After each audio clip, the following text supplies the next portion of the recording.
here for AL. I'm trying to remember what their last ban was. I know it was the Skarner and the Vi. If it pops up and they lock it in again, I'll know it immediately, obviously. But it was a pick that they would have wanted. No, Vi was the third ban. It was something else, either the first or second. It was probably just Rumble. I'm willing to say it was Rumble. It was. I think it was Rumble. I think it was Rumble. So here for LGD, is it going to be a strong blind, or is it going to be one of the other AD carries? Again, Ashe and Kalista already gone here. From the blue side is so interesting to me because of how much presence specifically Ashe has gotten. She has been almost pick or ban in every single one of these games, but instead they want to go for Yone here, potentially a flex between the two solo laners, and setting up for Climber potentially picking up a AP jungler. True. Or Shaoye, maybe bring in the AP bot laner. We'll see if they want to play with any of that. I'm not saying they should. I'm just saying the possibility, all right? But the ADC pool is getting whittled down a little bit here, so you really have to start thinking of what kind of power potential you can get in that 2v2, because we've already seen that the 2v2 actually has a decent impact on the rest of the game. Hope is going to go for the Misfortune. With Ashe also being permanently banned in this series, I wonder if we're going to start to get more of those hyper carries earlier. Typically by game 3 and game 4, we start to see things like the Jinx start to pop off. But now with Misfortune, if I'm LGD, I kind of want to start looking at engaged supports here. Leona was something that was banned in the second phase from LGD in the last game. Rel's already taken away. Nautilus is up and available. You really need those set up champions to be able to allow for someone like Misfortune to really get those bullet times going. Shanks feeling himself on the melee mids today. I love to see a guy being a little bit flexible in that regard, but obviously he's always been a little bit of a melee player. But the Sylas has a lot of big things to potentially take, especially with the Sejuani ult. I know they're AD scaling typically a lot of these, but it's going to be big, and it's actually the Udyr locked in as well for Sasa. Wow. Okay, so not really afraid. I'm trying to imagine all of the different counters that you would want to bring into Udyr. Typically, it's the range top laners. Flandre, known for having his own little cooks. No? Gnar is available and definitely a safe blind. So. I think it's a bit dangerous when you're looking at a Sejuani and potentially Yone on a side lane. True. Sin Sao here for Tarzan, one of his most played and obviously a great skirmishing jungler. This 2v2 from AL in the mid jungle is going to be very, very potent. So I want to see them actually get off to an early start and maybe cause some damage here. This is a situation where I want to see Tarzan not wait just for that level 6 to get proactive and be proactive early, because like you said, that skirmishing power of the Xin Zhao early is so ridiculous if you can catch the right angle, and you'll have a lot of pressure at least coming out of mid lane from both sides in a lot of regards. So we get to the second phase of bans now, and anyone's legend say, you still haven't picked up your AD? Well, let me take some more of those off the table for you as they get the Kai'Sa banned away. Renekton ban. Kassante's also gone, so again, Flandre is a big portion of this team's draft and how much they kind of build around him and what they're willing to kind of allow him to pick. That was also something that we talked about that Tabe talked about in their winners interview, is we have so much stuff cooked up for Flandre. I have so many different champions that are ready to go, and in a fearless system, that kind of stuff is exciting. But back end of the draft, like you said, a lot of focus on AD carries. Draven and Kai'Sa trying to focus in on maybe a specific matchup coming in from the bottom lane. I'm looking what Shaoye would try to opt for. There's no Varus. I think Ezreal could potentially be very interesting here if they wanted to go for it. True. Maybe, yeah. I guess the standoff damage would be nice to have on a full melee comp. Yeah. But I do worry about like kind of safety in that regard, because obviously right now they're looking to go very far forward. This would actually be a really good composition to have some of those tie-in damage dealers with, especially in the bot lane. But Flandre decides, I don't need counter pick. I'm just going to take Ambessa on 4. Now I'm worried here, Lennon, for AL. Low range composition. They do have some ways of being able to cheat mobility, but you're looking at having to play against Sejuani, Udyr, and a Yone. That is absolutely miserable to play. Especially and a Braum melee. Here. Oh and my Braum. god. Oh no. This is so hard for AL. If AL win this game, I'm willing to just chalk it up to a 3-0 because there's no reason that they should be able to win versus this draft here. Dude, the fact that Tabe is letting this happen right now and just like, why? Like, do you think he's just sitting here going into 5A? He's like, how did we get here? How did this happen? The Bard is locked in for Kael, so a little bit of comfort there in the bot lane, but some of that peel back that they maybe need against this comp. Bard is, it's good for the laning phase. That's kind of where I'm seeing this. It's also good for being able to potentially catch out the Jinx, but there's no setup for this Misfortune. So this game is going to be less about our bottom lane 2v2s that we were starting to maybe try to set up for someone like LGD, and it's going to be about our solo lanes. And Bessa has access to the back line. Tarzan and Shanks has a really, really powerful 2v2. I need to see them getting off to a good start early and looking to snowball the rest of this game.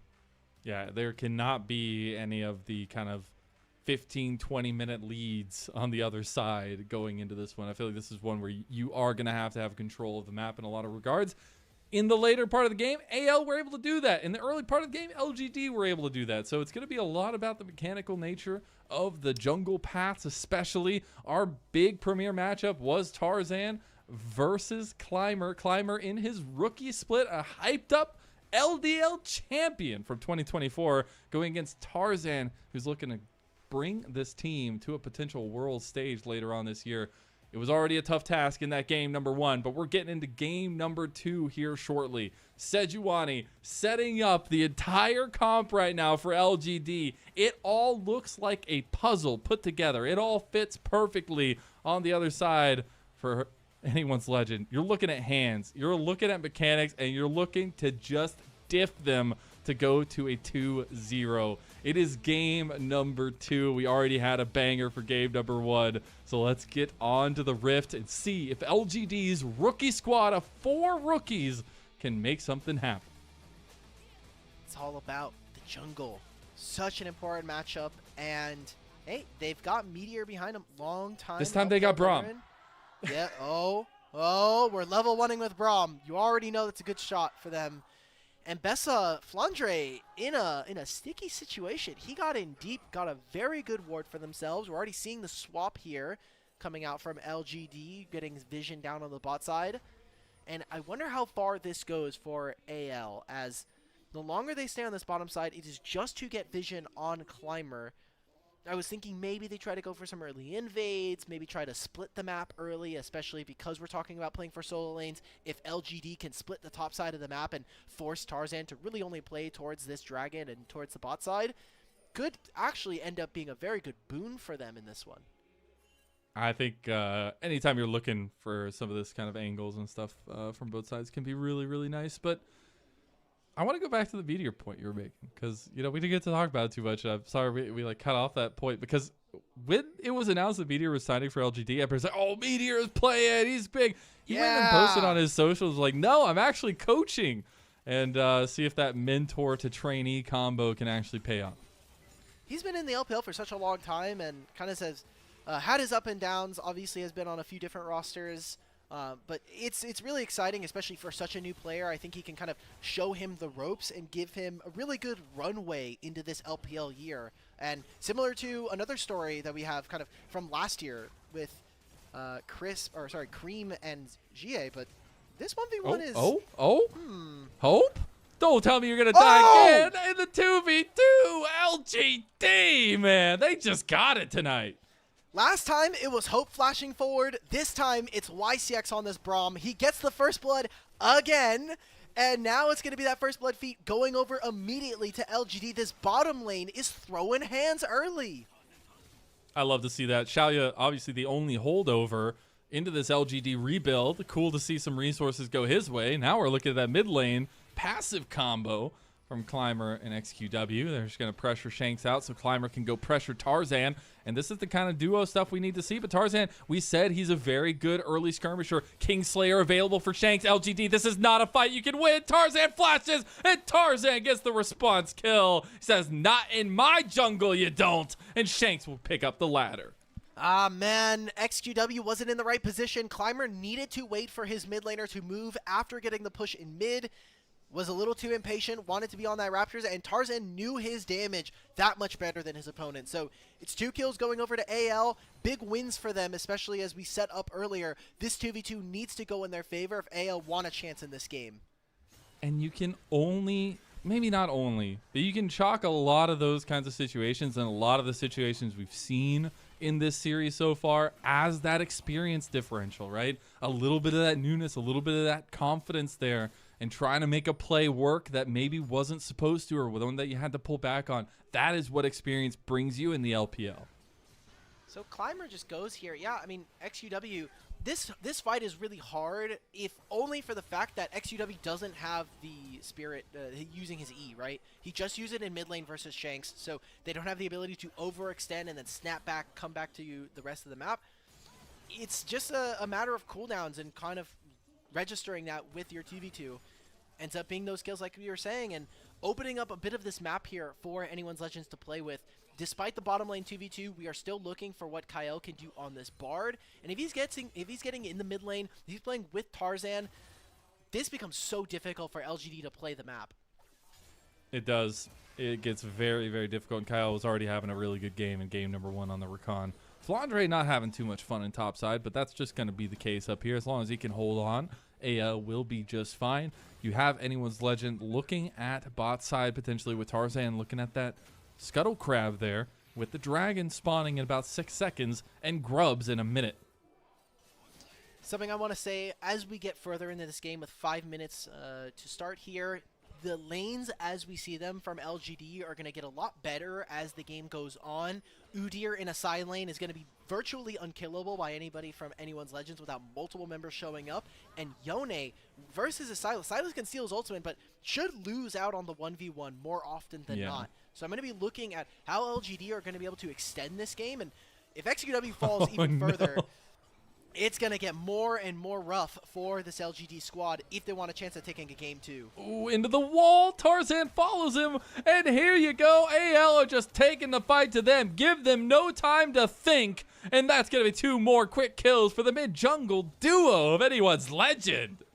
Kael roams on mid, finds the play, even stops XQW from getting his recall. This is exactly what we wanted to see from Anyone's Legend. They're going to be able to get massive gold influxes. He's got for level some 6 of those carries. Shanks looking for the abscond to abduct, but just going to continue to push out on this wave. And you see the top side already. Udyr wants to transfer the top priority into getting these grubs, but Tarzan has a different answer. Dude, it's so wild how much damage Zin's out. Like, he literally just cleared that entire Raptor camp in a couple autos. It's actually wild how much early damage Zinzao can have. LGD do take away 1 grub, but that looks like all they'll get unless Climber wants to return. It doesn't have smite. It is coming up, so he might have been able to contest for that objective, but instead sitting around, doesn't have very many camps on this side of the map. Lennon, I gotta say, this game is getting quickly out of hand. 4 kills here for AL, and Climber and XQW, this mid-jungle has not been working in this game as well as it did in the last one, and it is causing massive problems. They're no longer able to kind of leverage Sasi's lane priority. They're probably going to lose out on this bottom side objective, and that's not at all the game plan that we had set up for them coming out of draft. The fact that they've lost so much control around the bot side is very detrimental to what they want to try to do. And we're not seeing that same level of everywhere-ness, a new word that I just made up, for Climber, where he was literally on every pocket of the map that he needed to be last game. But this game hasn't had the same pressure, hasn't had the same priority, and is having to play a completely different game this time around. We're starting off towards the bottom side of the map. Shanks has the ultimate stolen already from XQW. And he just does no damage right now. He baited it. Oh, okay, he's got the combo right back, though, and he goes down. A Climber comes in and saves the day for XQW. Legendary caster curse from myself. You can thank me for LGD fans. We're doing God's work out here and trying to get this team back into this game. Shanks goes a little bit too far, and it does stop the dragon for now. I wonder if there's a potential look on the bottom side as Tarzan is on this side of the map.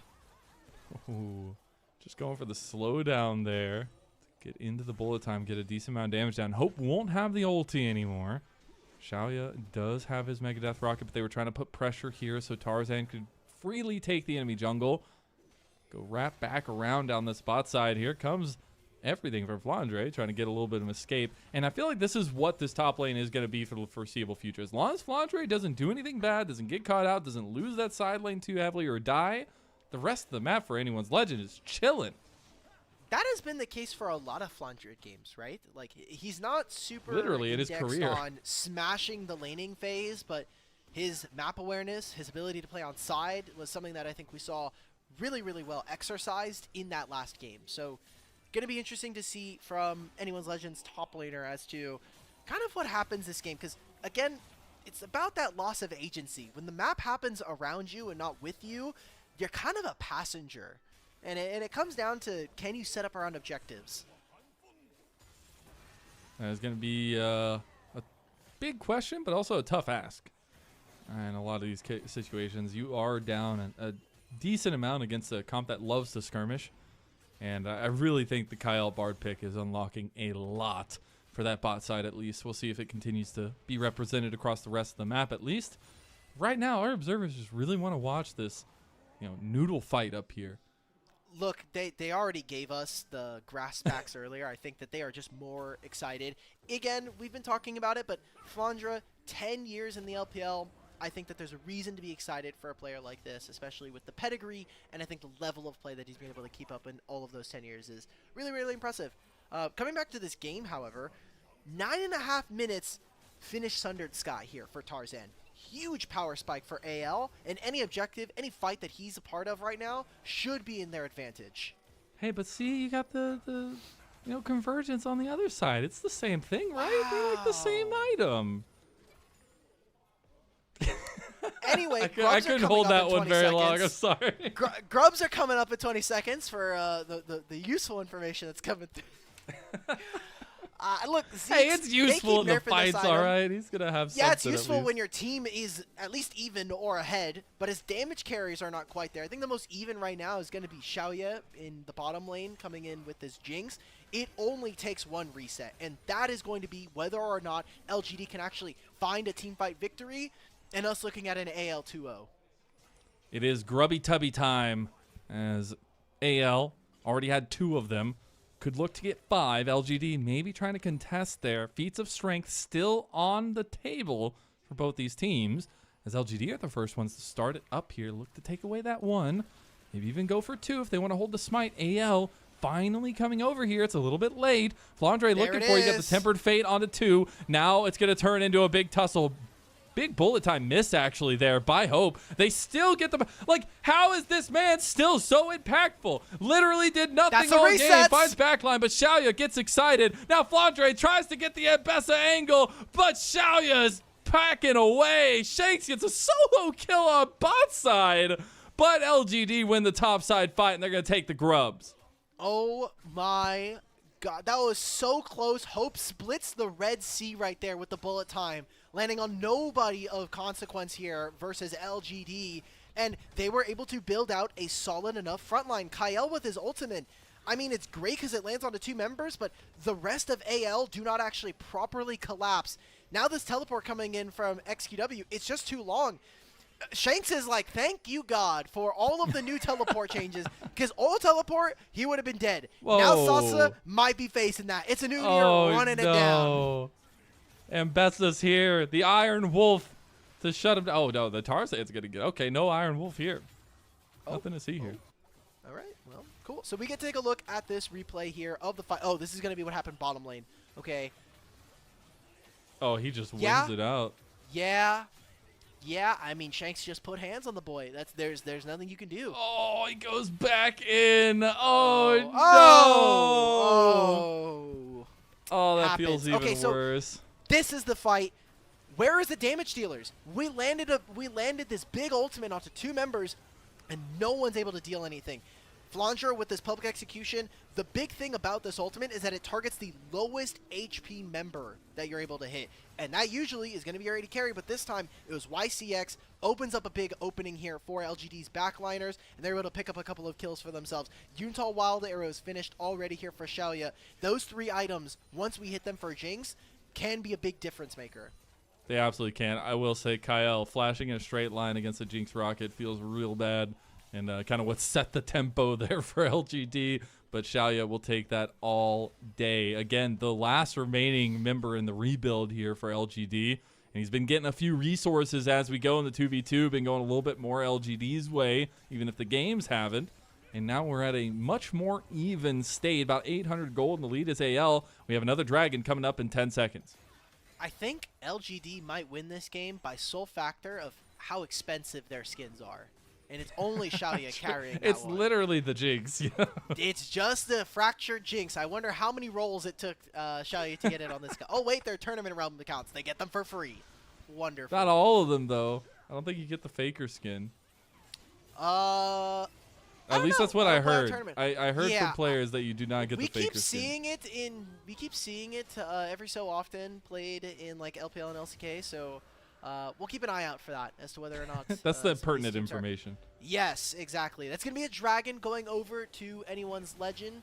Now with a Herald spawning in a minute and a half, I wonder if this is going to actually be our big fight for the feat of strength for first to 3 epic monsters. LGD, however, they already have the first blood, and they're looking for a first turret on this top side. Man, it's going to be close on the feats of strength as well. I mean, the problem is for ALs, they really haven't been able to get any significant turret damage besides on top side. Yeah, and that that's top one tier of the one is main, very dangerous. Yeah, it is. It is. But they have to make sure to capitalize on that. They want to try to get these feats straight, but they won game 1 without getting the feats of strength. True. So, you know, who needs them, I guess. We did get the Maybe Blade we of the just Rude have to King. buff it. True. We did, and you need to change the wording to feat, F-E-E-T, of strength instead of feats. XQW, though, he does get the Blade of the Rune King. I typically really like that spike for Yone in particular, just because you can see an tempo of the aggression and things that he can do. So I want to see if XQW can actually pull something off now. I like this from LGD. We saw as soon as that fight topside, I think we're going to hold. We are maybe getting into a skirmishing position. LGD really want to protect this top tier 1. We saw them deploy first up into topside to help XQW get the push, and then immediately AL are like spam pinging the top tier 1. Please get this turret so we get at least one of the feats of strength. And as long as they're protecting this top turret, they're doing a great job of getting resources into their carries. Shaoye has been protected. His flash is going to be up or coming up after this Herald spawns. And when they get this Herald on the side of LGD, they also have 4 grubs. So that in itself is going to open up so many turrets for them if they're able to grab this objective. Just wondering how many resources we are willing to commit here. No TP is going to be used from the side of LGD. They're just going to walk their way up here. Rift Herald has been spawned, and it will be started up by LGD under full vision of AL. Now AL just going for the Kael's pickoff, dead. but it was Shaoye that found the pickoff all along. Kael goes down. Shaoye gets excited, and LGD, they're close to taking the lead for the first time in the game. There it is, and if they grab this Flandre! Oh my God! You need something, that man will put on the Batman cape and take you there, baby. Let's go! Anyone's legend looking for the fight. There's a big engage from XQW. He's getting more damage down, and he's got those passive stacks building. Flandre and Hope, the only ones left here. He might have gotten a flashy play on Shaoye, but it cost him everything. Flandre! As he goes down, he still takes down 1 with him. Wow, and that is a huge win. Even though they don't get very many of the kills, LGD are pulled off of the Herald. There was 2,000 HP. I think LGD just needed to commit to the bit. AL find a huge pick off of their star top laner. Flandre comes in with a public execution and opens up the game for them. Dude, that public execution, like the distance that he covered on that, it had to be the maxus of max range on that ability that I've seen thus far. That was wild. This opens up again. Kael gets caught with the concussive blows and over the wall. What happens here? So it's off of vision. He literally has no Okay, here we go. So it's on the ward. Look, it's not even in the. It's not even in the ability. Dude, I love this champion. It's fine. It doesn't even matter. The big part of this fight is the fact that they got all of the summoners off of this Jinx, and they stopped the Herald. Again, that first turret being another feat of strength that if LGD are able to get in the picture-in-picture, we're getting we're getting this right. Oh, they've got the Herald now. Oh wait, no. Okay, anyone's like they're gonna block it so they can't get it. The Rocket's just gonna claim it. LGD are just gonna walk in and take the Herald. Absolute nutty chaos here as LGD finally takes that lead we've been hovering around for so long, and Shaoye is just popping off. Great job from the AD carry here. Again, rewarded for his time playing in LGD last split. We're using the bullet time to clear the wave. This should just be but the that turret. unbreakable, yeah. Tarzan using the crescent guard. They got a little damage. Tarzan just goes back in. There's the public execution. Shanks coming in too late. AL, they're looking for a final turnaround. Hope has been untouched. Shanks has the back line. Shanks is doing massive work right back. But XQW, he wants to try to finish the job. Oh, he wants to try to get alive? something back. And XQW shuts down Shanks. Hope now is in melee range of a melee carry. And he'll just be taken down. Oh, are they going to get the chase for Kael? I mean, yeah, look, they it's are, Udyr. baby. Why not? Uh-oh. All right, never mind. Great bind. Missed one. XQW? Minus one. XQW? Minus two. Never Okay. mind. He's got hands. He said, look, the early game, Shanks may have absolutely owned me. But similar to last game, laning phase is apparently extremely fake. You can just keep winning on those 2 item power spikes. Big items coming in here for the side of LGD now as we're starting up this 3rd dragon. Hex Tech Soul here potentially on the map if we get later into this game. But this is the replay. The Herald spawns in with the 4 grubs. The Unbreakable just stopping this. This was the problem with MF we had. You didn't stop any Braum from coming through. And in this team composition, it is so hard to execute. It's so hard. The fact that YCX stays alive there is so ridiculous. And honestly, we're seeing the payoff. Like, not much has changed since the world meta. Yone can still literally win you fights if he fights on the right item spikes. And XQW has given us a clinic on that here in the last couple fights. Good for him, and especially for the early game of this, and we get to see the coaching staff excited about, we're actually like putting up more games. This is similar to yesterday. This is similar to yesterday, right? Where against Weibo, Ultra Prime, they got down in the mud. Not every game was as close, but they ended up taking a victory. And in similar fashion, LGD, while they are the ones that have, I think, more kind of the rookies coming in straight up from the LDL, they are showing that Anyone's Legends are fallible. They're not a team that particularly tries to outplay you in the mechanics. They're going to just try to outplay you with spicy champion picks and playing the map really, really well. I think that's the coolest thing is getting to see some of the flexing of potential that there is on this squad. And we talked about it, the odds are definitely against them in terms of LGD and kind of bringing in all this developing talent from their developmental side of things in the LDL. But getting to see little sparks like this is exactly what I came into the day wanting to see. It doesn't need to be wins. If they're wins, it's even better. But as long as we're seeing some of that cohesion here, and XQW is putting in the work on a Flandre. It was funny when you talk about the development pieces coming in for this team, because it's not like all of these members are the LDL champions from 2024. Yeah, no. You have YCX, who was on EDG Youth. He was actually the Split 1 champion coming in, because they have a 3-split system, similar to how we now have for all of our Tier 1s. You also have Sasi, who was on TT Youth, and I think one of the better members I was able to play for that lineup, and definitely pushed LGD in some of those series. So they've got, I think, some of the more exciting prospects coming in from the LDL side.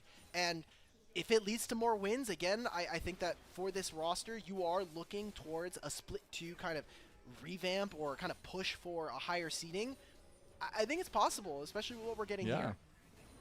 No, exactly. Especially when XQW has the Yone. He's a menace. I mean, he literally just pressured off 3 people by himself there in that last little tussle.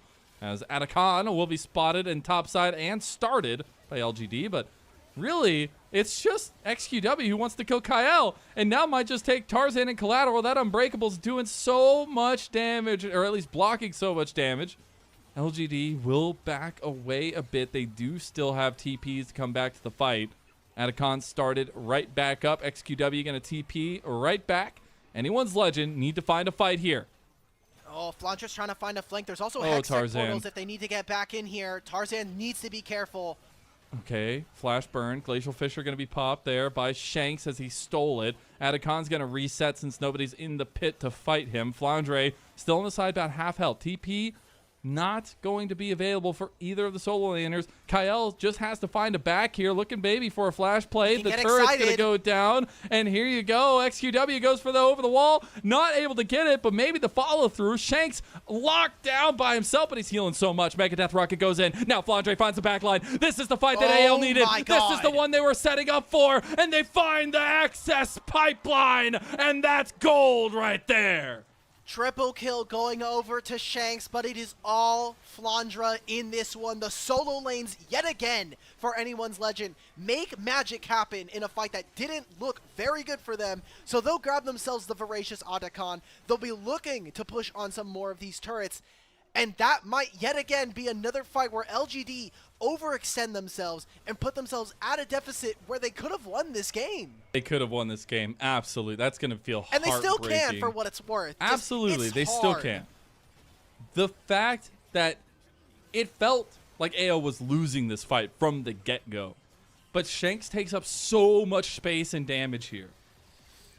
This is so tough, and Shaoye has no mana. He's able to just barely deal damage, and everybody around him is falling. The fight was just not in a great spot. I will say, Tarzan made a really smart decision abusing jungle privilege in going back to finish his Krugs while all of that was starting to kind of warm up, gets the HP regen, kills off the camp, gets all of his health back from what looked like it could have been an execute range here for Jinx. And now we're fighting in the river. No Unbreakable here for the Braum. This is the GA, though. I mean, you literally just take this fight anytime for AL because you can just absolutely abuse this as the bullet time gets blocked. They're trying to save Shaoye, but Flandre came back. He's literally the Grim Reaper, and Shaoye has no saving grace. Anyone's legend took one fight, and that's the biggest snowball I ever seen, and that's not new. They still have the Otacon revive as well. They can push on this mid-tier one. Maybe they go for a Baron. I think they have quite a lot of damage at 25 minutes. We're doing yet again another on-spawn Baron attempt here from anyone's legend. And that might just be our game 2 all wrapped up. It's been 2 back-to-back fights here, and more of these structures are starting to fall. That gold lead exploded to 6,000. As we get into this replay, I mean, Shaoye just can't deal any damage to this. Shanks, yet again, buys space and buys time for his team to win the fight. Oh my god. Like, the access lines that they have. Flandre with his public excuse, like, I know we all know that it goes through everybody and hits the last target, right? But he is able to find the right ones every time.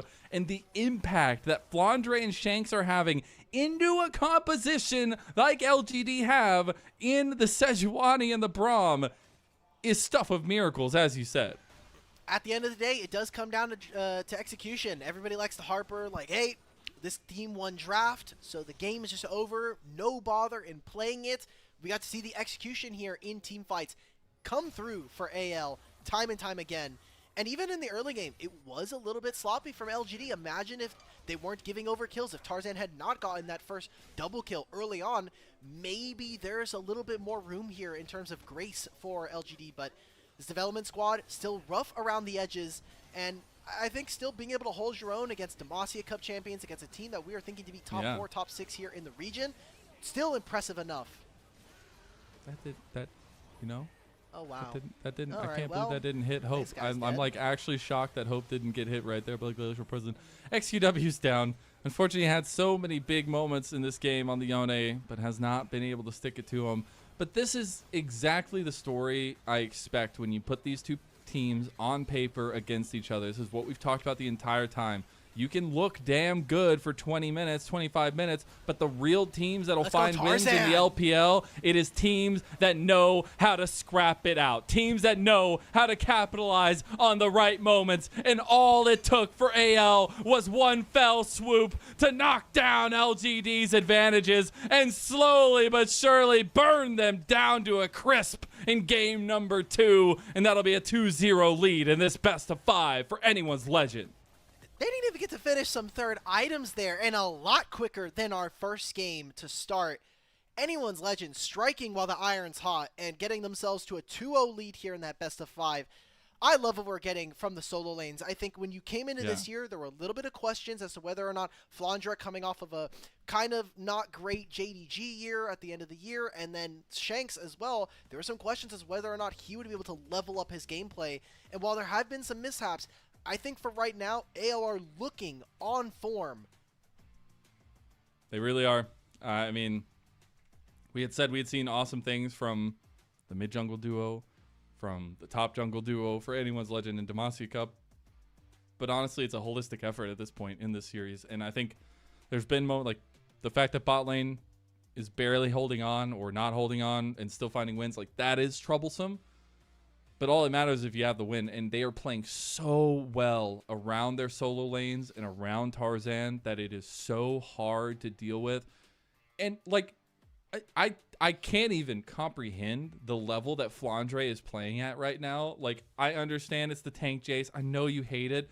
There is some This kind game of was idea. lit. He did there it. was He some put idea words of on like it. how to interfights, but man, this Ambessa, his angles, the ideas that he was going, like, he did literally nothing for 25 minutes in this game. Catches Shaoye once and then just is the unstoppable killing machine.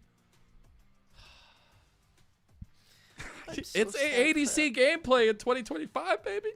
I love playing against that Ambessa. He played this game incredibly well, even though he wasn't able to do much in the laning phase. Again, that has not really been AL's strategy. It has not been dominate through the laning phase, have someone who's incredibly mechanical, like the likes of someone like Bin or 369.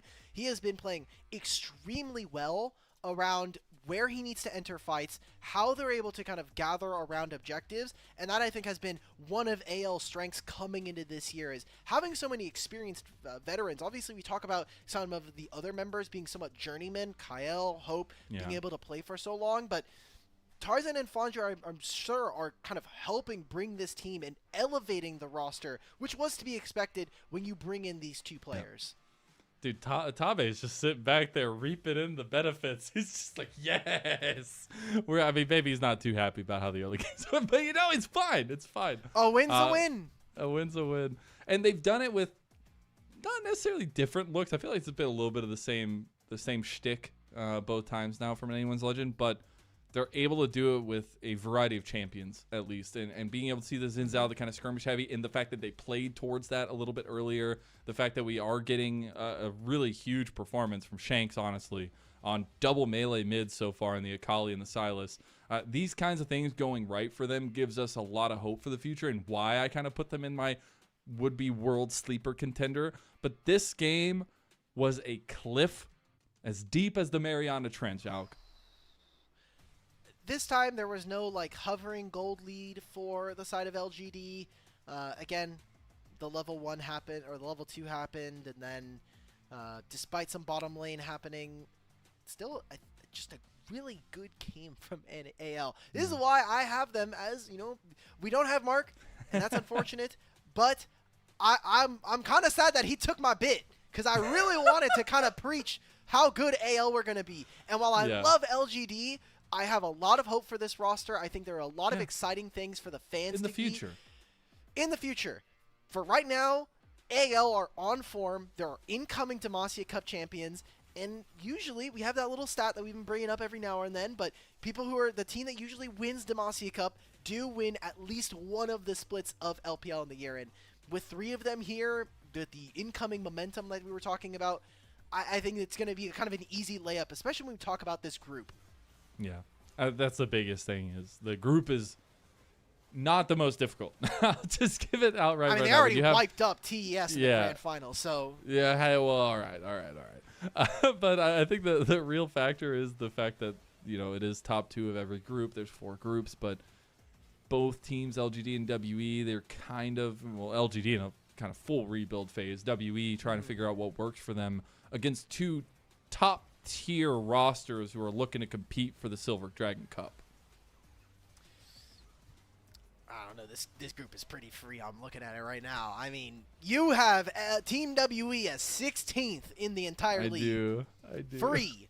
TS, Free. They demolished them in grand finals. Free.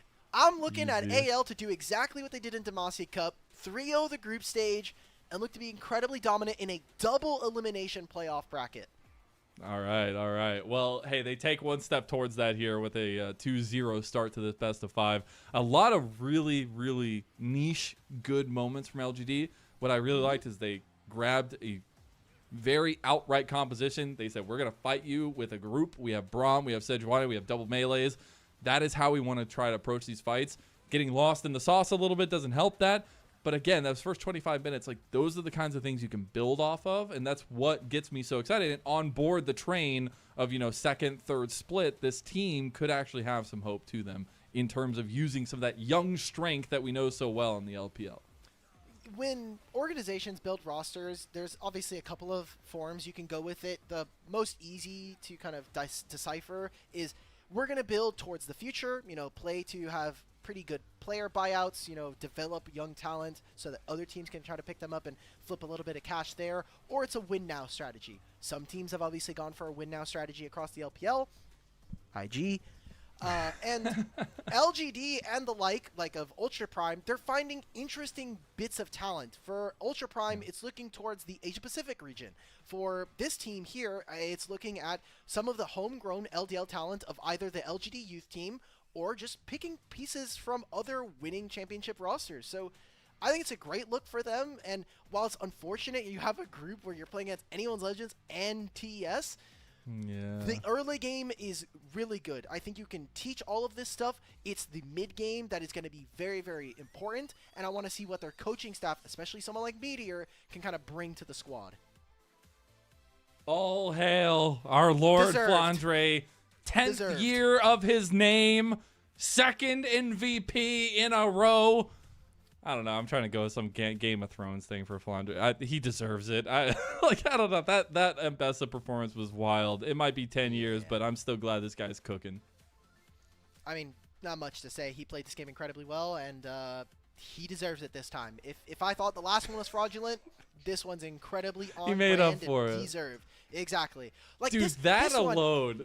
Oh man, this ADCs everywhere in shambles. And then he does it again here. Like, he's literally perfect, playing so well with the Drake through 3 members. Is it through 3? It's forces the flash out of Shaoye, gets right into the back line with Tarzan and with Shanks. This melee comp was kind of just like playing in the Thunderdome, and they all bought in. It's when you buy into that strategy that it really starts to work. I mean, this is just, again, a highlight reel of a highlight reel. Flandre just walks all over his opponents with this Mbessa.